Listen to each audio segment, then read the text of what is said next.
Ironie du sort, en pleine offensive militaire contre l'Iran, la première dame des États-Unis a présidé le Conseil de sécurité des Nations Unies. C'est du jamais vu dans l'histoire de l'ONU.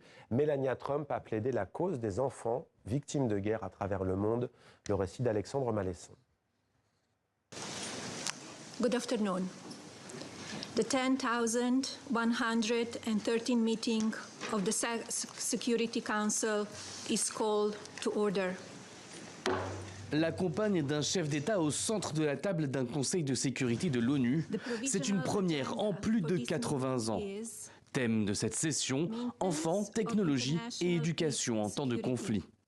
Les États-Unis soutiennent tous les enfants à travers le monde. J'espère que vous connaîtrez bientôt la paix. La paix ne doit pas nécessairement être fragile.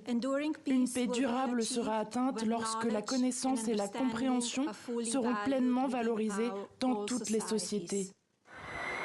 2 jours après le début de l'offensive israélo-américaine, cette prise de parole détonne avec l'actualité. Plusieurs centaines de civils iraniens ont été tués selon l'ONG du Croissant Rouge.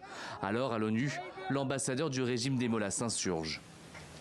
Il est profondément honteux et hypocrite qu'au premier jour de leur présidence, les États-Unis aient convoqué cette réunion alors qu'en même temps, ils ont lancé des missiles qui ont frappé des villes iraniennes et des écoles, tuant des enfants.